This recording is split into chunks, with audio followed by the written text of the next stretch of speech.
আল্লাহ তাআলা বলেন হাদিসে কুদসিতে, ইয়া ইবাদি ইন্নী হারামতুয যুলমা আলা নাফসি ওয়া জাআলতুহু বাইনাকুম মুহাররামান ফালা তাযালামু।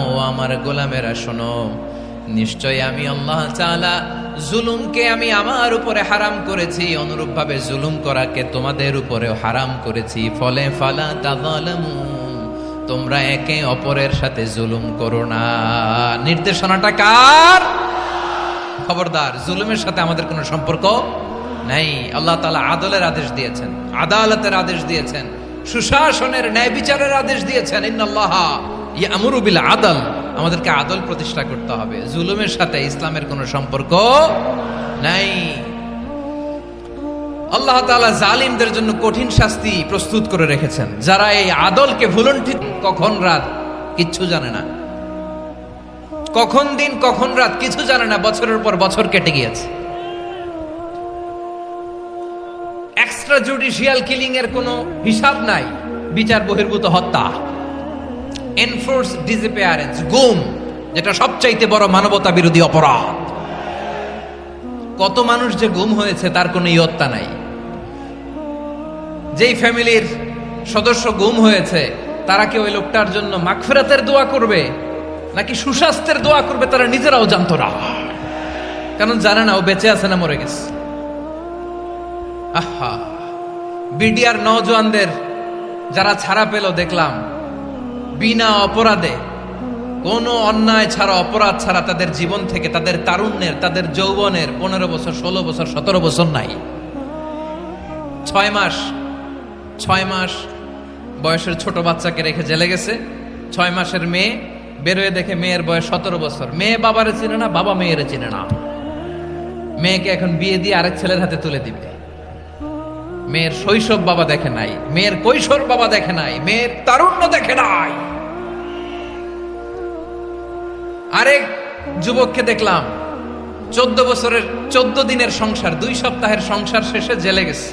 কত যুবকের যে স্ত্রী চলে গিয়েছে ফ্যামিলি ছেড়ে, কারণ জানে না তো কবে আসবে, কি হবে, কেউ জানতো না। দাম্পত্য জীবনের মাত্র 14 দিনের স্মৃতি, এই স্মৃতিকে আঁকড়ে ধরে এক বোন 16টা বছর, 17টা বছর কাটিয়ে দিয়েছে। আমি নিউজটা দেখে ভাবলাম, আমার এই বোনের প্রতিটি দিন কিভাবে কেটেছে, প্রতিটি রাত কিভাবে কেটেছে, প্রতিটি ক্ষণ কিভাবে কেটেছে। বিশ্বনবী বলেছেন, ইত্তাকি দাওয়াতাল মাজলুম ফাইন্না লাইসা বাইনাহু ওয়া বাইনাল্লাহি হিজাব। মাজলুমের কান্নাকে ভয় করো, কারণ মাজলুমের কান্না আর আল্লাহর মাঝে কোনো পর্দা থাকে না। আমরা আর এরকম কোন জুলুম বাংলাদেশে দেখতে চাই না। জোরে বলেন ঠিক কিনা? আর কেউ নতুন করে জালিম হোক আপনারা চান? আবার নতুন করে কেউ ফ্যাসিস্ট হোক আপনারা চান?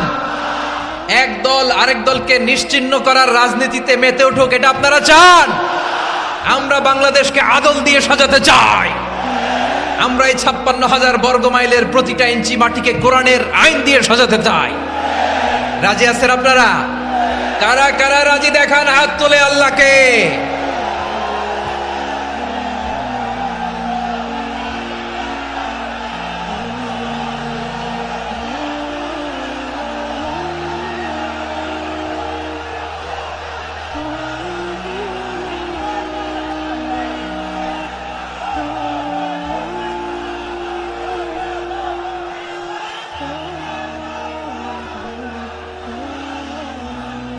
বসুন, আমার প্রিয় বীর চট্টলার তৌহিদি মুসলমান, আমরা আর নতুন করে কেউ জালিম হোক এটা চাই না।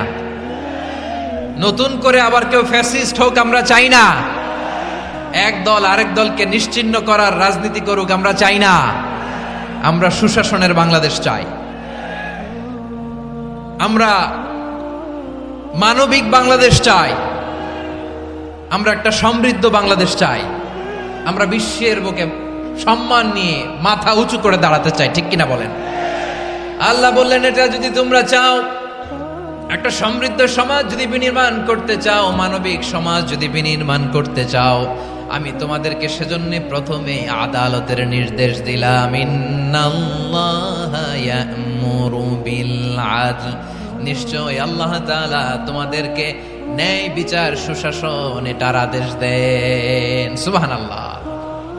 আদাল, ন্যায় বিচারের আদেশ আল্লাহ তাআলা কোরআনের বিভিন্ন আয়াতে দিয়েছেন। আল্লাহ তাআলা বলছেন, ইন্নাল্লাহা يأمركم أن تؤدوا الأمانات إلى أهلها وإذا حكمتم بين الناس أن تحكموا بالعدل إن الله نعم ما يعظكم به إن الله كان سميعا بصيرا। আল্লাহ তাআলা বললেন, আল্লাহ আদেশ দিচ্ছেন যে ব্যক্তি আমানতের হকদার তার হাতে তোমরা আমানত পৌঁছে দাও, আর যখন তোমরা বিচার কার্য করবে, বিচার ফয়সালা করবে, আদালতের সাথে করো। সুবহানাল্লাহ বলেন। ওয়াইদা হাকামতুম বাইনান নাসি আন তাহকুমু বিল আদল, আদালতের সাথে করবা। আল্লাহ তাআলা বলেন, যারা জাজ হবে, বিচারক হবে, তাদের যদি বাদী বিবাদীর কারোর সাথে শত্রুতা থাকে, কারোর সাথে যদি কোনো ধরনের রেষারেষি থাকে, আল্লাহ বলেন বিচার কার্য করতে যে ওই শত্রুতা রেষারেষির কারণে আদালতের বাইরে যে অবিচার করে বিচার করো না। ওয়ালা ইয়াজরিমান্নাকুম শানাআনু কওমিন আলা আল্লা তা'দিলু ই'দিলু হুয়া আকরাবু লিত্তাকওয়া ওয়াত্তাকুল্লাহা ইন্নাল্লাহা খাবীরুম বিমা তা'মালুন। খবরদার কোন জাতির প্রতি, কোন গোষ্ঠীর প্রতি, কোন গোত্রের প্রতি আক্রোশ যেন তোমাদেরকে ন্যায় বিচার থেকে দূরে সরিয়ে না দেয়, বরং আমি আল্লাহর আদেশ হলো ই'দিলু, তোমরা আদল করো, ন্যায় বিচার করো, সুবিচার করো, সুশাসন প্রতিষ্ঠা করো। হুয়া আকরাবু লিত্তাকওয়া, এটাই তাকওয়ার সবচেয়ে কাছাকাছি। সুবহানাল্লাহ বলেন।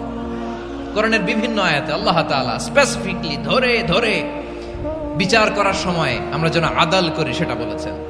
কোরআনের কোন কোন জায়গায় আল্লাহ তাআলা এই আল আদ শব্দটা ব্যবহার করেছেন। আবার একই জিনিস ইনসাফ, সুবিচার, সুশাসন, ন্যায় বিচার, ন্যায় পরায়ণতা বুঝাতে আল্লাহ তাআলা কখনো কখনো আল কিসত শব্দটা ব্যবহার করেছেন। আওয়াজ করে সবাই বলুন আল কিসত। প্রিয় ভাইরা, সবাই আওয়াজ করে আমার সাথে সাথে বলুন আল কিসত। আল্লাহ তাআলা বলেন, ওয়া ইন হাকামতা ফাহকুম বাইনাহুম বিল কিসতি ইন্নাল্লাহা ইউহিব্বুল মুকসিতিন।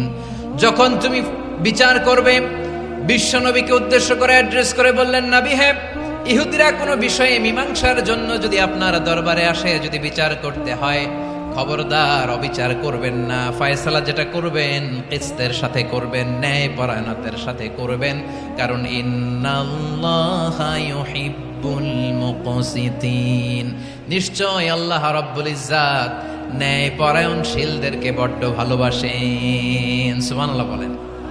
ন্যায় পরায়ণ লোকদেরকে আল্লাহ তাআলা বড্ড ভালোবাসেন। অন্য আয়াতে আল্লাহ তাআলা বলছেন, وَنَضَعُ الْمَوَازِينَ الْقِسْطَ لِيَوْمِ الْقِيَامَةِ فَلَا تُظْلَمُ نَفْسٌ شَيْئًا।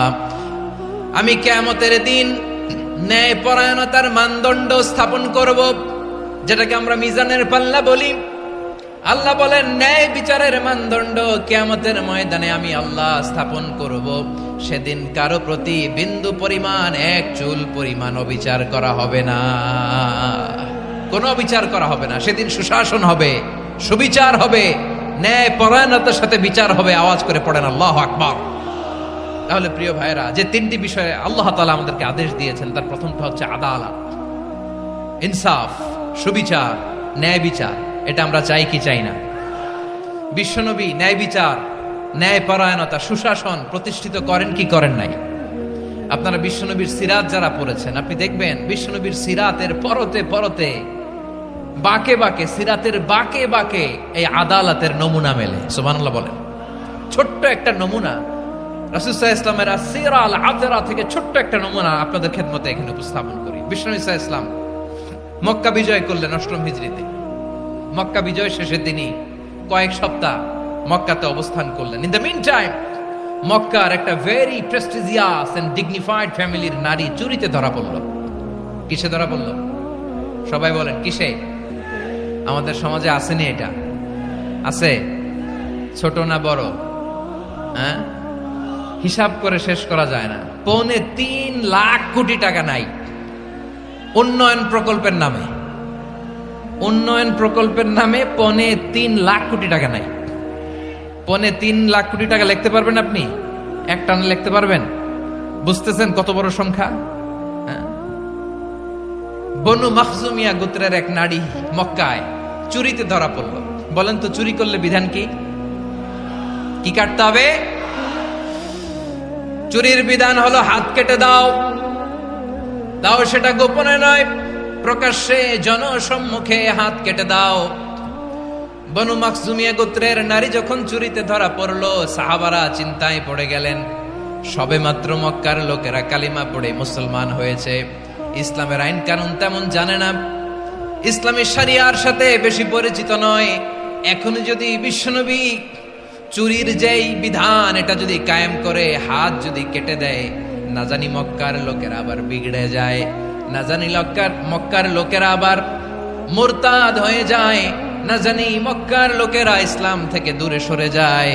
চলো চলো, সাহাবীরা মিলে পরামর্শ করলেন, চলো বিশ্বনবীর কাছে যে বলি, ও নবী, শুধু কেবলমাত্র একমাত্র এই নারীর জন্য চুরির হাত কাটার বিধানটা আপনি একটু থামিয়ে দেন। চুরির হাত কাটার যে বিধান এখানে একটু রহিত করে দেন, বাকিগুলা কইরেন মদিনাতে যে চলবে, কিন্তু মক্কায় এবারের জন্য মাফ করে দেন। কিন্তু কে বলবে? এই যে পরামর্শ, সাজেশন, এটা কে দিবে বিশ্বনবীর কাছে? সাহাবারা চিন্তায় পড়ে গেলেন। আল্লাহর নবীর সামনে দাঁড়িয়ে আল্লাহর দেয়া হুদুদ, আল্লাহর দেয়া বিধান থামিয়ে দেওয়া, মাফ করে দেওয়া, এই কথা বিশ্বনবীর সামনে বলার সাহস তো কেউ রাখে না।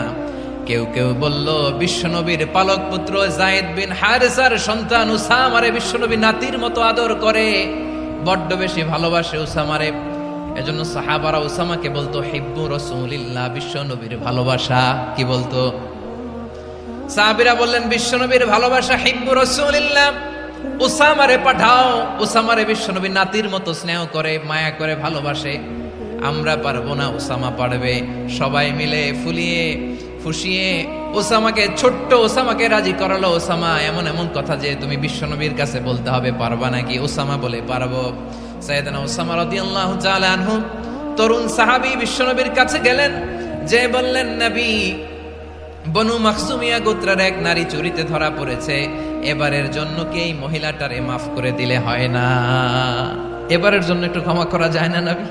বিশ্বনবী বলেন, আতাশফাউ ফি হাদ্দিম মিন হুদুদিল্লাহ, তোমার এত বড় সাহস উসামা, তুমি আল্লাহর হাত, আল্লাহর দেয়া বিধান, এটার ব্যাপারে সুপারিশ করতে এসেছো? তোমরা কি জানো তোমাদের আগে যত কওম, যত গোত্র, যত জনপদ ধ্বংস হয়েছে তার কারণ ছিল তাদের মধ্যে গরিবরা অন্যায় করলে তারা বিচার করত, আর ধনীরা অন্যায় করলে তারা মাফ করে দিত। খবরদার! ওয়া আইমুল্লাহ লাউ আন্না ফাতিমাতা বিনতি মুহাম্মাদিন সারাকাত লাকাতা মুহাম্মাদুন ইয়াদাহা। বিশ্বনবী বললেন, ওরে ওসামা, বানু মাখজুমিয়ার ওই প্রেস্টিজিয়াস এন্ড ডিগনিফাইড ফ্যামিলির মেয়ে তো দূর কি বাত, অনেক দূরের কথা। জেনে রেখো ওসামা, আমার কলিজার টুকরা, নয়নের পুটুলি ফাতেমাও যদি মক্কার জমিনে আজকে এই চুরির দায়ে ধরা পড়তো, আমি বিশ্বনবী মুহাম্মাদুর রাসূলুল্লাহ ধরে ফাতেমার ডান হাতটা কেটে দিতে এক বিলম্ব দেরি করতাম না। ইন্নাল্লাহা ইয়া'মুরু বিল আদল, আমাদেরকে জাস্টিস শিখায়। পশ্চিমারা আমাদেরকে ইনসাফ শিখায়, আমাদেরকে সুশাসন শিখায়। আর ইনসাফ, সুশাসন, ন্যায় বিচার, সুবিচার, জাস্টিস কারে বলে বিশ্বনবীর বায়োগ্রাফি থেকে জেনে নাও। এই ছিল বিশ্বনবী ইসলামের আদালতের নমুনা। আপনি যদি সাইয়েদনা ওমর ফারুকের জীবনের দিকে তাকান, এমন কঠোর, এমন বীর সেনানী ছিলেন। সাইয়েদনা ওমর ফারুক যদি রাস্তার এই মাথা দিয়ে হাঁটা শুরু করতেন, শয়তান ওমর ফারুককে দেখলে ওই রাস্তা রেখে দিয়ে অন্য রাস্তা দিয়ে হাঁটতো। সুবহানাল্লাহ। ওমর ফারুক রাদিয়াল্লাহু তাআলা কি পার্সোনালিটি ছিল, কি পার্সোনালিটি! আমাদের এলাকায় ছোট বাচ্চারা রাতে ভাত খেতে চায় না, আমার মেয়েটাও খেতে চায় না। এই এটা দিব, ওইটা দিব, আজকে মাহফিলে আসার সময় বলে দিছে লিস্ট করে এটা এটা আনতে হবে। তো ছোট্ট বাচ্চাদের অনেক বায়না থাকে। ওরা রাতে খেতে চায় না। তো মায়েরা বিভিন্ন ভয় দেখায়, এই বাঘ আসবে খাও, এই ভূত আসবে খাও। আপনারা কি বলেন চট্টগ্রামে? কি আসবে? হ্যাঁ, ভূত ভূত ভূত আসবে, বাঘ আসবে, খাও খাও খাও, তাড়াতাড়ি খাও। তো বাচ্চারা এগুলো শুনে ভয়ে খেতে শুরু করে। মদিনার জামিনেও একই ঘটনা ঘটতো। মদিনার ছোট্ট ছোট্ট সোনামণিরা খেতে চাইতো না। তো মায়েরা বলতো, হা হুয়া ইয়াতি উমর, হা হুয়া ইয়াতি উমর, ওই যে ওমর আসতেছে, ওমর। ওমরে ফারুকের কথা শুনলে বাচ্চারা একেবারে ঠান্ডা। সুবহানাল্লাহ পড়বেন না? প্রভু তুমি বলেছ রাসূল দেবে না, বলনি দেবে না ওমর, বলনি দেবে না হামজা তারিক, খালিদ বিজয় সমর। প্রভু তুমি বলেছ রাসূল দেবে না, বলনি দেবে না ওমর, বলনি দেবে না হামজা তারিক, খালিদ বিজয় সমর। প্রভু তুমি বলেছ রাসূল দেবে না। আল্লাহু আকবার। ওমর ফারুক রাদিয়াল্লাহু তাআলা আনহু, ওনার কথা শুনলে গায়ের মধ্যে গুজবাম হয়, গায়ের পশমগুলো দাঁড়িয়ে যায়। সুবহানাল্লাহ বলেন। কি পার্সোনালিটি ছিল, কি ব্যক্তিত্ব ছিল। মুনাফিকরা ওমর ফারুককে জমের মতো ভয় পেতেন। শয়তান, খুদ শয়তান এই রাস্তা দিয়ে আসলে শয়তান অন্য রাস্তা দিয়ে হাঁটতো। ওমর ফারুক রাদিয়াল্লাহু তাআলা আনহুর জীবনে যদি দেখেন, তাহলে সেখানে আপনি আদালতের, ইনসাফের, সুশাসনের, জাস্টিসের নমুনা দেখতে পাবেন। কয়টা শুনবেন? সাইয়েদনা ওমর ফারুকের রাদিয়াল্লাহু তাআলা আনহুর সন্তান আব্দুর রহমান মিশরে মদ খেয়ে মদ্যপ অবস্থায় ধরা পড়েছে। মদ খাওয়ার কারণে, মদ যদি কেউ পান করে আর যদি প্রমাণিত হয়, তার বিচার হলো 80 বেত। আওয়াজ করে বলেন কয় বেত? বাংলাদেশেও তো এই আইন আছে নাকি? বাংলাদেশে আছে? হ্যাঁ, মদ খাইলে 80 বেত, এই আইন বাংলাদেশে চালু হোক। আমরা চাই কি চাই না? চাই সবাই। এজন্যই তো ইসলাম ভাল লাগে না। ইসলামকে ভাল লাগে না। ইসলামকে আউট করে রাখতে পারলেই তো এরকম বড় বড় বোতল খাওয়া যায়। একেবারে সহজ, পানির মতো সহজ, হিসাব একেবারে সহজ। ওমর ফারুক রাদিয়াল্লাহু তাআলা আনহুর ছেলে ভুল করে মদ পান করে ফেলেছিলেন। আব্দুর রহমান, ঘটনা ঘটেছে মিশরে। মিশরের গভর্নর তখন আমর ইবনুল আস রাদিয়াল্লাহু তাআলা আনহু। আব্দুর রহমানের ভাই যে গভর্নরকে বলল, গভর্নর যদি একটু দয়া করেন, খলিফার ছেলে আমার ভাই আব্দুর রহমান মদ্যপ অবস্থায় ধরা পড়েছে, জনসম্মুখে যদি আপনি বেত্রাঘাত করেন আমাদের প্রেস্টিজ থাকে না, যদি 80 বেত আপনি মারেন আমার কোনো কথা নাই, কিন্তু ঘরের ভেতরে মারেন। আব্দুর রহমানের ভাইয়ের সুপারিশ শুনে সাইয়েদনা আমর ইবনুল আস রাদিয়াল্লাহু তাআলা আনহু রাজি হয়ে গেলেন। ঘরের ভেতরে লোক চক্ষুর আড়ালে 80 বেত তিনি মানলেন। কিন্তু ঘটনাক্রমে এই কথা লুকিয়ে লুকিয়ে ঘরের ভেতরে 80 বেত মারার কথা সাইয়েদনা ওমর ফারুক মদিনা থেকে জানতে পারলেন। মদিনা থেকে তিনি ফরমান জারি করলেন, এই বিচার যেমনটি আমর ইবনুল আস আদায় করেছে, এটা প্রকৃতপক্ষে আদায় হয় নাই। আসো সবাই মদিনায় আসো, আমর ইবনুল আস মদিনায় আসো, আব্দুর রহমানও আসো, সবাই আসো, জনসম্মুখে এই বিচার কার্যকর করতে হবে। সাইয়েদনা ওমর ফারুক মসজিদে নববীর পিলারের মধ্যে নিজের ছেলেকে বাঁধলেন, আবার জনসম্মুখে 80টা বেত তার গায়ের মধ্যে মারলেন। মাজমুয়ে ফাতাওয়া ইবনে তাইমিয়া রাহিমাহুল্লাহ উনি এটা নকল করেছেন। এটা সবচেয়ে বিশুদ্ধ মত। আরো অনেক মত আছে, মারা গেছে কবরের উপর, ওগুলো বাদে দিলাম। কেমন খলিফা ছিলেন, কেমন খলিফা! পশ্চিমারা তোমরা জাস্টিস আমাদেরকে শেখাও, ইনসাফ কারে বলে, সুশাসন আমাদেরকে তোমরা শিখাও। ওমর ফারুক রাদিয়াল্লাহু তাআলা আনহু ওই বিচারকে তিনি ধর্তব্য মনে করেন নাই। মদিনাতে এনে আবার জনসম্মুখে আবার 80 বেত মেরেছেন। মিশরে ওমর ফারুক রাদিয়াল্লাহু তাআলা আনহু আমর ইবনুল আসকে গভর্নর করে পাঠালেন। সেখানে আমর ইবনুল আসের ছেলে একটা প্রতিযোগিতায় রানার আপ হয়েছে। এক মিশরি সেখানে চ্যাম্পিয়ন হয়েছে। রানার আপ বুঝতে পেরেছেন তো? রানার আপ সেকেন্ড হয়েছে, এক মিশরি হয়েছে চ্যাম্পিয়ন প্রথম। কিন্তু গভর্নরের ছেলে ও জিততে পারে নাই, ও রাগে ওই মিশরীর গায়ের মধ্যে কয়েকটা লাঠি দিয়ে বাড়ি মেরেছে। মিশরী যে মদিনাতে ওমরে ফারুকের কাছে বিচার দিলেন, আপনার গভর্নরের ছেলে অন্যায়ভাবে আমার গায়ে হাত তুলেছে।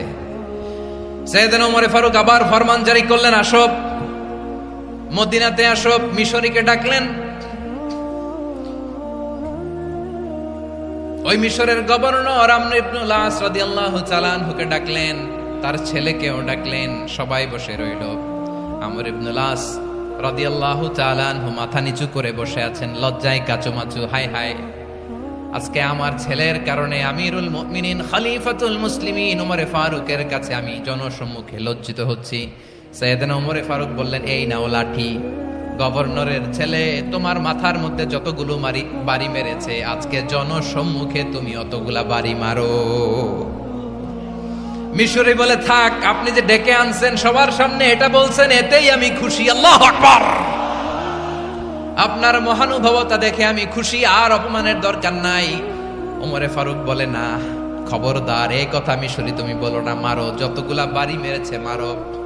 বাধ্য হয়ে মিশরী আমর ইবনুল আসের সামনে ওনার কলিজার টুকরা সন্তানের মাথার মধ্যে বাড়ি মারতে আরম্ভ করলেন। ঠিক যতগুলা বাড়ি গভর্নরের ছেলে আমর ইবনুল আসের ছেলে মিশরীর গায়ে মেরেছিল, মাথায় মেরেছিল, মিশরী গুনে গুনে ততটা মারলেন। এই দৃশ্য দেখে ওমরে ফারুক রেগে মেগে আগুন, রাগের চোটে রাগ সামলাতে না পেরে, আর নিজেকে সামলাতে না পেরে মিশরীরে বললেন, ছেলেরে মারা শেষ হয়ে গেলে এবার বাবার টাক মাথার মধ্যে কয়েকটা বাড়ি মার। রাগের চোটে, আউট অফ অ্যাঙ্গার, রাগের চোটে, যে আমার পাঠানো গভর্নর আমর ইবনুল আস তার ছেলেকে কেন আদব তারবিয়া কেন শিক্ষা দিতে পারে না। ছেলেরে মারা হইলে এবার আমর ইবনুল আসের মাথার মধ্যে দুইটা মারো। এটা রাগে বলেছেন, এটা শাস্তি হিসেবে না। সুবহানাল্লাহ পড়ে। তোমরা আমাদেরকে সুশাসন শিখাও, আমাদেরকে সুশাসন শিখাও। বিশ্বনবী বলেন, আদল এটা যেন তেন বিষয় না, এটা দিয়েই মানবিক সমাজ গড়তে হবে। আল্লাহ তাআলা কিয়ামতের কঠিন ময়দানে, যেদিন স্বামী স্ত্রীকে চিনবে না, স্ত্রী স্বামীকে দেখে পালিয়ে যাবে, বন্ধু বন্ধুরে চিনবে না, পীর সাহেব মুরিদরে চিনবে না, মুরিদ পীর সাহেবরে চিনবে না, দলের কর্মী তার নেতারে চিনবে না, নেতা তার কর্মীরে চিনবে না, বন্ধু বন্ধুরে দেখে পালাবে। এই কঠিন মুহূর্তে সূর্যটা মাথার কাছে চলে আসবে, জমিনটা তামার জমিন হবে। আজকের জমিনের মতো নয়। মানুষ ঘর্মাক্ত, ক্লান্ত, শ্রান্ত মাথার মগজগুলো কানের ছিদ্র আর নাকের ছিদ্র দিয়ে বেয়ে বেয়ে পড়বে। বিশ্বনবী ফরমান, কিয়ামতের ওই কঠিন ময়দানে 7 শ্রেণীর ব্যক্তিকে রব্বুল আলামিন তার আরশের নিচে ছায়া দিবেন। তার মধ্যে প্রথম শ্রেণীর ব্যক্তি হলো ইমামুন আদিল। ইমামুন আদিল, ন্যায়পরায়ণ শাসক, যে ইনসাফের সাথে বিচার করে, যে জাস্টিস সমাজে সার্ভ করে, যে সুশাসন নিশ্চিত করে, ওই ইমামুন আদিল। আদিল শব্দটা বুঝছেন না? ইন্নাল্লাহা ইয়া'মুরু বিল আদল। পাইছেন? আদিল। 7 শ্রেণীর ব্যক্তিকে আল্লাহ তাআলা সুশীতল আরশের নিচে ছায়া দিবেন, যেদিন তার দেয়া ছায়া ছাড়া কোনো ছায়া থাকবে না। এর প্রথম হচ্ছে ইমামুন আদিল, ন্যায়পরায়ণ শাসক। চিল্লায় বলেন সুবহানাল্লাহ। আবার বিশ্বনবী বললেন, ইন্নাল মুকসিতিনা ইনদাল্লাহি আলা মানাবিরা মিন নূর আন ইয়ামিনির রহমান। কিয়ামতের দিন যারা ন্যায়পরায়ণ হিসেবে আল্লাহর সামনে দাঁড়াবে, কিয়ামতের দিন রব্বুল আলামিন তার আরশের ডান দিকে ওই ন্যায়পরায়ণ লোকদের জন্য আরশের ডান দিকে একটা নূরের মিম্বারে তাদেরকে বসার সুযোগ করে দিবে। আল্লাহর আরশের ডান দিকে ন্যায়পরায়ণ লোকদের জন্য আল্লাহ তাআলা নূরের মিম্বার বানাবে। তার ঠিকানে কথা মনে করেছেন? আল আদাল, জাস্টিস। ইন্নাল্লাহা ইয়া'মুরু বিল আদল। আল্লাহ তাআলা এই আদালতের নির্দেশনা দেয়, সুবিচার, সুশাসন। প্রিয় ভাইয়েরা, এটা আমরা বাংলাদেশে চাই কি চাই না? এই যে অরাজকতা, এই যে অন্যায়, এই যে জুলুম, এই যে ইনকনসিস্টেন্সি সমাজের অসঙ্গতির প্রধান কারণ জাস্টিস নাই, সুবিচার নাই, সুশাসন নাই। শেষবারের মতো আওয়াজ করে বলেন তো, আমরা বাংলাদেশে আদল চাই কি চাই না? তাহলে প্রথম নির্দেশনা শেষ। আল্লাহ তাআলা তোমাদেরকে আদলের আদেশ দেন। এরপরে আল্লাহ বললেন, আমি তোমাদেরকে ইহসানের আদেশ দেই। ইন্নাল্লাহা ইয়া'মুরু বিল আদলি ওয়াল ইহসান, আমি তোমাদেরকে যেমনি আদলের নির্দেশনা দেই